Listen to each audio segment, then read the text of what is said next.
see a reverse battle royal, which was from TNA, Bound for Glory. It was a, what the hell do they call it? Fight for the Right? I believe it was the first step in the Fight for the Right tournament.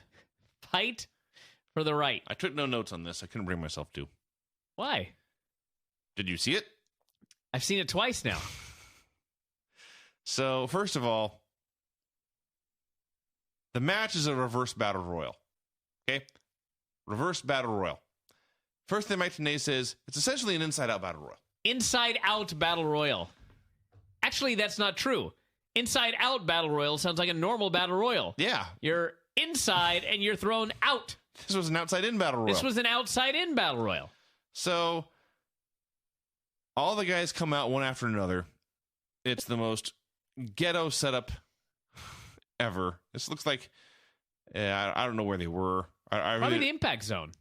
No, it looks bigger than that. And worse. It looks shittier than that, I should say. There were 16 dudes in it, and it's mostly X Division guys like the Motor City Machine Guns, and Sanjay Dutt, of course, and Eric Young, and Bobby Roode. Who's some of the smaller guys? Point is, out comes Kip James. Gwinnett Center in Duluth, Georgia. Yeah, much worse than the Impact Zone. 4,000 people showed up, they claim. Kip James looked like Andre the Giant out there in women's clothing. So, there's 16 dudes around the ring. And it's not even just... because nothing from this era of TNA could ever just be simple. 16 guys start outside the ring. 8 of them go inside the ring. At that point, those 8 men have a regular battle royal. Until it gets down to 2, and then they just have a wrestling match. Got it? Yeah. So, Fatu was out there. Lance Hoyt. Jimmy Rave, that's the guy I was trying to think of. Havoc, who I think was Johnny Devine. I'm really not sure. Kaz. Shark Boy. Shark Boy was out there. Did nothing. Johnny Devine was Havoc, by the way. In hindsight, Shark Boy did nothing. So the bell rings, and everyone has to pretend they can't get into the ring. Yeah. Or, in a lot of cases, just didn't even bother trying. It's, a race into the ring to advance, and you'd have guys just standing there on the floor looking around for something to do. So, of course, I couldn't help but spot Sanjay since he was just on the show today. And, in fact, there are moments where he is just standing there. There's nobody anywhere near him, and he just stands there. Because he's not supposed to get in the ring. No. And so he has to just stand there like a fucking idiot as everyone else does whatever they're doing. Because there were spots, you see. He was not the only one that just had to stand there. James Storm not only stood there, he hid. Yes, he hid by the announcer's table because he wanted to sneak in. He couldn't just climb in. He had to hide and then sneak in. And by the way, he snuck in after about 7 guys had got in. Yeah, he was the last one in. So his plan was to hide until it was almost too late and then attempt to sneak in. Yeah. This was the stupidest thing I've ever seen. It was no good. It was so bad. And it's funny because I've never seen a match. There was a 2-part match. First, you had to get in, and then you had to throw everyone out. Right? Yeah. So the actual Battle Royal, by Battle Royal standards, was actually really good. Sure. So the first half of this match was one of the stupidest, dumbest matches of all time. And the second half was one of the better Battle Royals I've seen in like the last 10 years. Not counting Royal Rumbles. Just basic Battle Royals. It was a good Battle Royal. But my God, that reverse Battle Royal. And then they're explaining that as you get thrown out of the Battle Royal, you're seeded. Yeah. No one, the 8 guys all advanced. And what you were fighting for in this Battle Royal was to be the top seed. Yes. So, based on elimination, Junior Fatu was seated in 7th place. Uh-huh. Robert Roode, I'm trying to figure this out on the goddamn Wikipedia page here. and I just can't.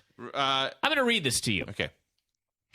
Maybe Russo wrote it. Reverse Battle Royal. The match was round 1 of the 2007 Fight for the Right tournament. In part 1, the first 8 out of 16 wrestlers to enter the ring would automatically be entered into the tournament. Part 2 and 3 would determine who versus who in the tournament based on place in the over-the-top Battle Royal and then a singles match. I did not read that incorrectly, by the way. As bad as that sounded, that is exactly the way it was written. Let me read that one more time. Part 2 and 3 would determine who versus who in the tournament based on place in the over-the-top rope Battle Royal and then a singles match. First versus 8th, second versus 7th, third versus 6th, and fourth versus 5th. Do you have the date of that show, by the way? Yeah.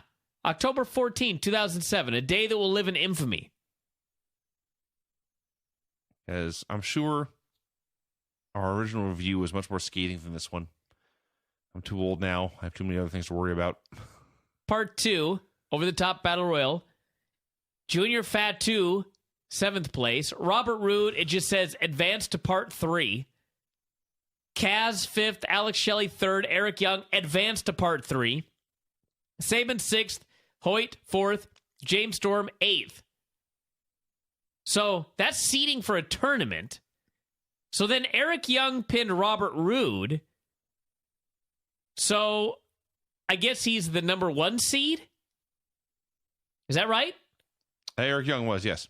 And then Robert Roode is the number 2 seed? Yeah. So who won the goddamn tournament in the end? No fucking idea. I'm going to try and find out while you look for our review.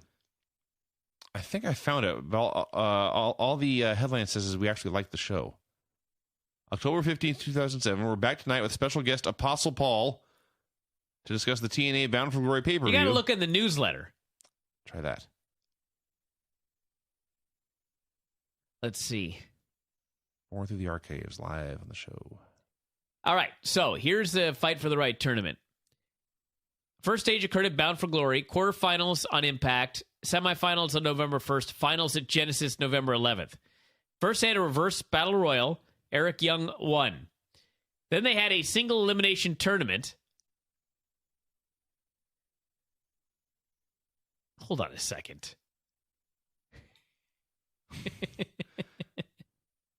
They had a fucking single elimination tournament with all of the seeds from the Battle Royal. And guess who ended up in the finals? No, I don't want to guess. Kaz and Christian. Ah, of course. Because, of course, Christian was not even in the fucking tournament. The match between Saban and Shelley was a no contest when Team 3D interfered. Neither qualified, so the opening was filled by Christian Cage, who defeated Samoa Joe. And then Chris Harris replaced Junior Fat 2 in the semifinals. So the other half of the bracket consisted of 2 guys who were not even in the tournament. Why is this not working? The final was originally held on November 8th, with Cage, who, by the way, wasn't even in this when it started, pinning Kaz. And then, due to interference, the original decision was thrown out and made it to a ladder match at Genesis. Kaz received a title shot on November 15th on Impact. Wow. Well, now it's just not letting me search for the Figure 4 archive at all. Oh, my God, I'll do it. What was the date? October something 2007. I got one up about No Mercy. October 2007. Cena to Miss Mania with torn pec. Perhaps that's the one. It's either that or Couture quits UFC. Either way, it was not the lead story. You thought the fucking reverse battle royal might be the lead story of Figure 4. It probably should have been in hindsight. Let's see what we got here. Are you opening them up one by one? I think I got them now. Probably, I'll bet it was... Found it! Finally, Jesus Christ. Couture quits UFC That's issue? the one, yes. All right, take us through this recap. All right, you did wrote a story about the whole show, first of all. I'm just searching for the word reverse. The reverse battle royal portion of the Fight for the Right thingy was the worst 3 minutes of professional wrestling in 2007, but at least it was only 3 minutes long. The rest of that match was fine. In the end, it's frustrating because the show was an easy thumbs up, but if they could have just controlled themselves, it would have been an easy 2 thumbs up and perhaps the best pay-per-view of the year. That, and then match 2, Reverse Battle Royal. They tried to explain it. It's a Reverse Battle Royal. Once 8 men are in the ring, it's a Battle Royal. And then once it gets down to the last 2 men, it becomes a singles match. I'm allergic to bad booking. Originally, the winner of this was the number 1 contender. At some point, likely mid-match, it was decided this was the first round of a tournament. All the wrestlers came out. We've got Motor City Machine Guns, P.D. Williams, Shark Boy, The Guru, Kaz, Kip James, B.G. James, Jimmy Rave, Lance Hoyt, James Storm, Eric Young, Robert Roode, Chris Harris, and Junior Fatu. This was just as stupid the second time as it was the first. So this was the second Reverse Battle Royal. That's right, they did it with the women first. Guys were just standing around outside. Then they were just standing around on the apron. Then they were fighting on the top rope. Just get in the ring, dumb shits. Kaz got in the ring by giving Roode a flux capacitor off the top. Why not just get in? They explained that he wanted to make sure his rival was in there. Oh. It took 3 minutes to get 8 guys in. This was the worst 3 minutes of 2007 right there.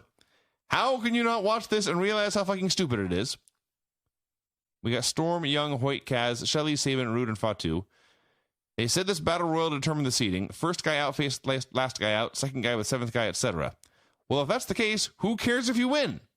Seriously, what possible difference would it make when you got thrown out? The only thing this match is determining is tournament seedings, all of which are equal. The winner didn't even get a bye. Yes, all true. 6 years later, this is all fact. As usual, I can't fault the wrestlers.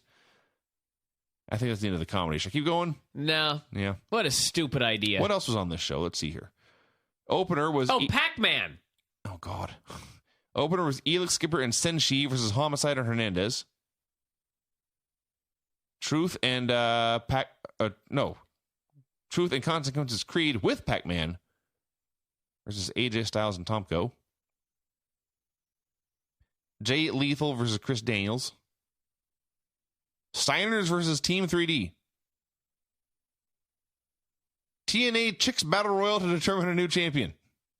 It's actually a Royal Rumble. Oh my God, this was the show where Pac-Man set money flying, and Tenay screamed, "Picking up the bucks like a dancer in a club." Yeah. After the club shooting. Yeah. Oh, the debut of Awesome Kong in TNA. Yeah. Where her breast flew out. That's right. Oh my God, they had 2 fucking battle royals on the same show. Yeah. That's right, her boobies came out. And then the ref screaming, 1 minute!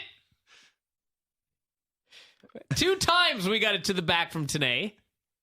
Nash met with Angle and said he could go explain to Sting that Angle had lost his mind and apologized for all this. What are you, a pussy? Angle asked.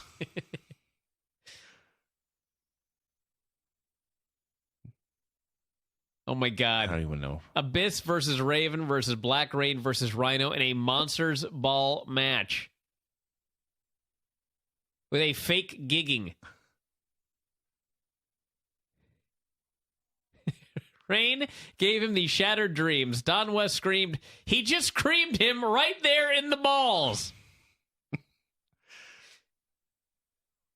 Jesus Christ. Raven ended up taking the black hole slam into the tacks and glass, and then Rhino pinned him. Raven got pinned after that? What a pussy. Abyss took a DDT in attacks on TV Thursday and kept wrestling with attacks in his eyeballs. Oh, the old days. And then Kurt Angle beat Sting for the, or Sting beat Kurt Angle. For the TNA title. For the NA title. Oh, man, good times. Nash looked like his own grandfather, I described here. Oh, TNA, everybody. Here in the WWE news, Teddy Hart is finished. Was he even in? That's what it said. Wow. Oh, my God. Raw did a 3.3 this week. Wow, better than it did this week. How about that? You know, how did Russo never have a reverse pole match where he put like 5 wrestlers on top of a pole? First one down one. They had to slide down the pole. All right, everybody, I'm done.